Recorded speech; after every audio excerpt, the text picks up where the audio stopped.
Well, more bad news for drivers. Gas prices continue to pull back up. Here we go again. Professor Dietrich von Biedenfeld with the University of Houston downtown is here to break down why, because it's also just in time for summer travel. Ouch. Good morning to you. Thanks for being here with us on Houston's Morning Show. Good morning. Thank you for having me. I think it makes us all feel a little better when we can at least understand what in the world's going on, that it's not just price gouging. So why are we seeing those prices go up? You've got the intentional, you've got the natural, right? And so, of course, with the intentional, we know that Saudi Arabia has asked for the $1.5 million or 1.5 barrels per day reduction. And then OPEC Plus, right? We understand the Organization of Petroleum Exporting Countries controls really about 80% of the reserves and about 40% of our annual consumption. So you've got those intentional aspects, but then you've got the natural, right? And so we know that in the summer, the evaporative rate, that Reed index, is going to increase. And so when we're trying to fuel our jet skis and take our airline travel, I'm at an airport right now. And so when we think about those things, that's going to be that natural phenomenon that increases the prices.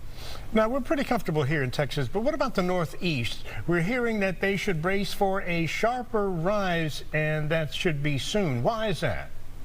Well, again, partially the intentional. So we know about our tax rate. We know that Illinois, Pennsylvania, and California especially are states that have very high fuel taxes, and that's something that the legislatures of those states allow. And so they're going to expect it in the Northeast just simply for the higher price index. But the other aspect of it, of course, is the increased fuel consumption and demand. And so the supply and demand factors come into play much more pronounced in those areas, whether you're in Boston or New York City. So that's why the Northeast is going to impact more, but Texas should still be on the lookout for higher prices this summer.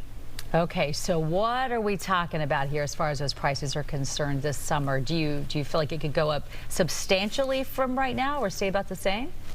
Well, we're already seeing about 21 cents per gallon increases nationally. So I think we're going to experience probably another 10 cents per gallon in Texas throughout the summer months, unless we're able to increase certain reserves. But the Strategic Petroleum Reserve has been diminished as we've tried to offset this conflict in the Russia-Ukraine area.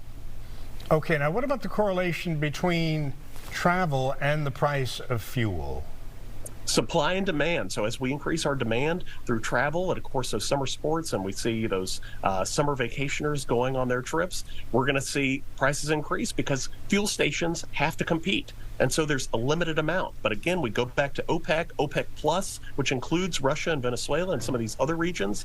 And so that's going to compound what we already know. We already see higher prices in summer months. Might just fuel the desire for someone to get a car they can plug in. All right. Always nice to talk to you and to get your insight. Thank you so much, Professor, for taking time from the University of Houston downtown today.